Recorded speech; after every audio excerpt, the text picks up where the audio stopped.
Assalamualaikum dan selamat datang ke Pala Bola News. Seperti biasa, Pala Bola News akan menyajikan berita bola sepak terbaik kepada anda semua pada setiap hari.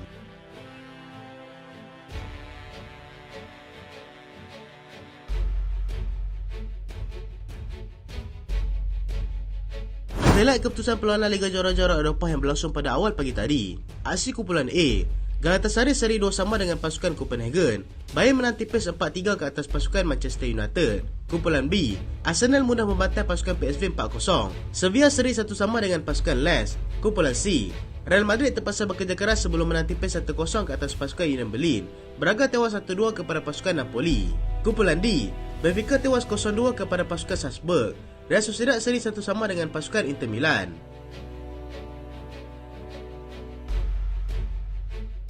Kita mulakan dengan aksi bola sepak tempatan. Terengganu berjaya tundukkan pasukan Central Coast Mariners. Aksi pertama saingan kumpulan J dalam kempen Piala AFC telah melibatkan pertembungan antara wakil negara iaitu Terengganu dan wakil daripada Australia, Central Coast Mariners, di Stadium Sultan Mizan Zainal Abidin. Terengganu berjaya menewaskan pasukan tersebut dengan jaringan tipis 1-0. Hasil jaringan sendiri pasukan pelawat pada lewat separuh masa pertama. Mariners yang terkejut dengan jaringan tersebut terus mengadakan asakan pada separuh masa kedua, tetapi gagal memecah kebuntuan. Beberapa peluang keemasan gagal disudahkan oleh barisan serangan mereka dan dibantu oleh ketagasan penjaga gol pasukan Terengganu. Kemenangan pertama ini sangat bermakna buat mereka yang akan terbang ke Indonesia untuk bertemu dengan Bali United pada aksi kedua nanti.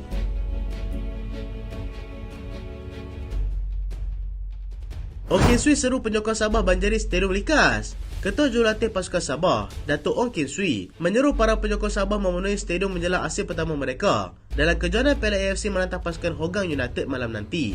Menurut beliau, Sabah mahu menampilkan aksi terbaik di gelanggang Asia dan mahu mencetak kejutan seperti mana pasukan JDT dan juga KL City yang lakukan pada musim lalu. Para pemainnya juga sudah bersedia untuk aksi pertama itu, tetapi tetap berwaspada dengan kemampuan kelab daripada Singapura itu. Ong Sui tidak mahu menganggap perbezaan padang tiruan di Singapura memberikan Sabah sedikit kelebihan kerana beraksi di Stadium Likas kerana baginya Hougang United telah lama bermain bola sepak dan faktor padang tidak akan mempengaruhi sebuah kelab profesional. Apa yang penting adalah kemenangan pertama yang akan menyentuh semangat anak buahnya dalam mengharungi kempen Piala AFC yang dilihat sebagai medan terpenting untuknya setakat ini.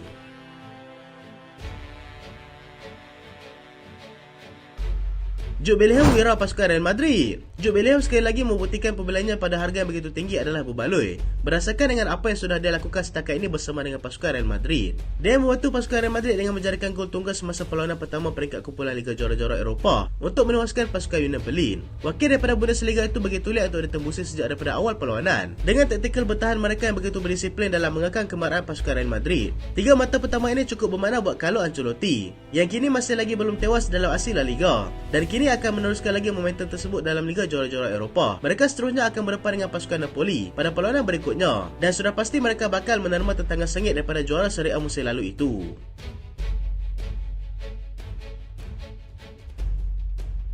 Arsenal mudah benang pasukan PSV 4-0. Arsenal memulakan kempen UCL musim ini dengan penuh bergaya apabila berjaya menewaskan pasukan PSV dengan jaringan 4-0 di Stadium Emirates. Mereka memulakan pesta jaringan tersebut melalui Bukayo Saka seawal minit ke-8.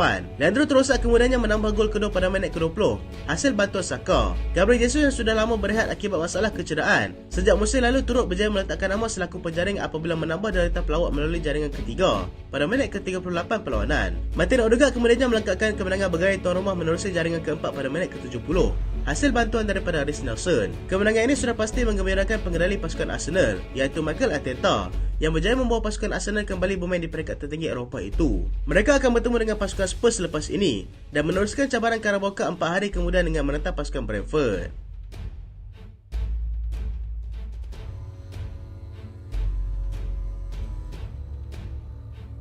Manchester United hampir comeback. Manchester United hampir berjaya untuk bangkit selepas ketinggalan 2-0 pada separuh masa pertama ketika menantang juara Bundesliga itu pasukan Bayern Munich awal pagi tadi. Bayern yang turun dengan barisan terkuat mereka berjaya di depan menerusi jaringan Leroy Sané pada minit ke-28. Serge Gnabry kemudiannya menjarakkan lagi kedudukan melalui gol kedua pada minit ke-32.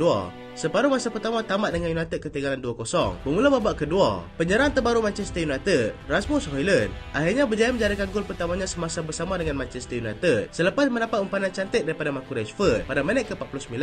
Tersentak dengan jaringan itu, Bayern Munich terus melipat gandakan usaha dan hasilnya. Mereka dihadapkan dengan sepakan penalti dan disempurnakan oleh penyerang mereka iaitu Harry Kane. Casemiro berjaya untuk menyumbat gol kedua buat United pada minit ke-88 untuk cuba merapatkan jurang gol, tapi penyerang muda Bayern, Matthias Tel, kembali meletakkan pasukan Bayern selesa di depan dengan jaringan keempat pada minit ke-92. Sebelum Casemiro sekali lagi menambah gol ketiga United selang 3 minit kemudian. Tamat perlawanan, Bayern menang 4-3 ke atas Manchester United sekaligus mengutip 3 mata berharga di laman mereka sendiri.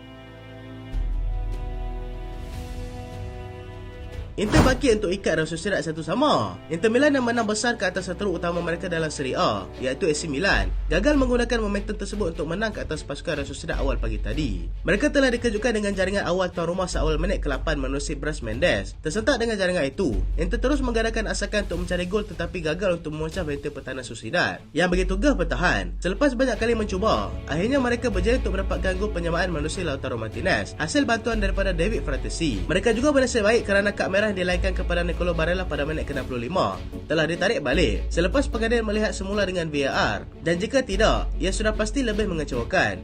Keputusan 1-1 kekal sehingga whistle penamat dan kedua pasukan terpaksa berpuas hati dengan satu mata. Bayern beraksi tanpa Thomas Tuchel. Bayern Munich yang dilihat berjaya menang 4-3 ke atas pasukan Manchester United pagi tadi dilihat terpaksa bermain tanpa kelibat pengendali mereka, iaitu Thomas Tuchel. Ini berikutan Tuchel telah digantung satu perlawanan ekoran daripada layangan kad merah yang diperolehnya sewaktu asis suku akhir kedua UCL musim lalu menentang pasukan Manchester City apabila dia mempersoalkan keputusan pengadil. Walaupun dia tidak dibenarkan untuk berada di tepi padang, dia masih boleh menyaksikan perlawanan tersebut daripada tempat duduk penonton dan boleh berkomunikasi dengan staf kejurulatihan mereka sahaja. Gegasi Bundesliga ini masih mempunyai kelebihan beraksi di laman sendiri untuk mereka mengekal asakan daripada juara 16 kali EPL itu. Masalah kecederaan yang dialami oleh United pada ketika ini semakin meruncing dan menjadi antara faktor kemerosotan prestasi mereka pada awal musim ini.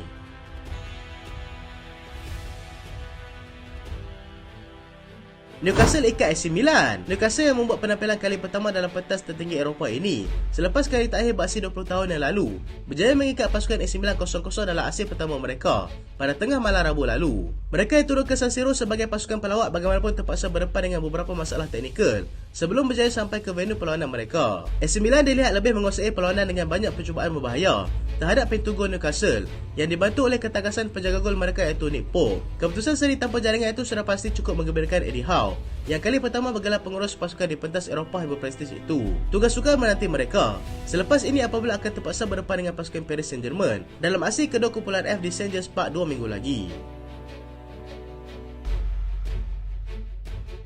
Barcelona lawan amaran awal. Barcelona melakukan amaran awal kepada pencapaian mereka dengan berjaya membelasah pasukan Royal Antwerp 5-0 dalam aksi pembukaan mereka untuk kumpulan H. Mereka menurunkan kesebelasan terkuat mereka membuka jaringan menerusi Joao Felix pada minit ke-11 permainan. Robert Lewandowski menambah jaringan kedua pada minit ke-19 sebelum Gil Bartolomé terjaring gol ke gawang sendiri untuk membantu pasukan Barca menambah jaringan ketiga dalam perlawanan itu. Gavi berjaya meletakkan mereka semakin selesa di depan dengan gol keempat pada minit ke-54 dan kemudian Joao Felix sekali lagi menambah jaringan peribadi kedua dalam perlawanan ini dengan gol kelima pada minit ke-66. Xavi sudah pasti tidak mahu mengulang kembali mimpi ngeri mereka apabila tersingkir di peringkat kumpulan pada musim lalu. Harry Kane mahu sertai pasukan Manchester United. Harry Kane dilaporkan mahu menyertai Manchester United selepas kontraknya tamat pada Jun 2024 nanti, tetapi memilih untuk menyertai pasukan Bayern pada musim panas yang lalu. Dia membuat keputusan tersebut selepas dia tidak mendapat kepastian yang United benar-benar mahu mendapatkannya.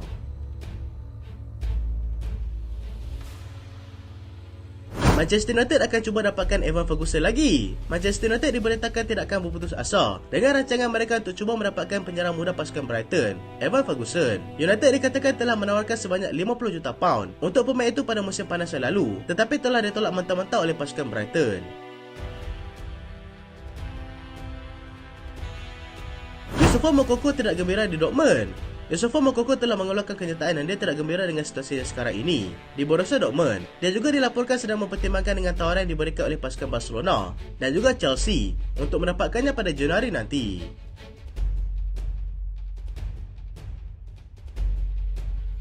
Brentford bersedia untuk jual Ivan Toney. Brentford dilaporkan telah bersedia untuk melepaskan penyerang mereka, iaitu Ivan Toney, pada Januari nanti. Mereka meletakkan harga setinggi 60 juta pound terhadap pemain itu dengan pasukan Arsenal, Chelsea dan juga pasukan Spurs berminat untuk mendapatkannya.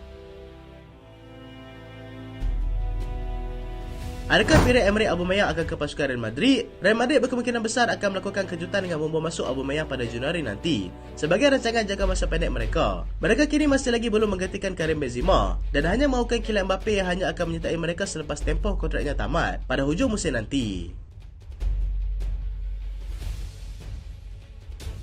Itulah berita pada kali ini dan terima kasih sebab tonton sampai habis. Jangan lupa like, jangan lupa share, jangan lupa subscribe. Aku Solian. Assalamualaikum.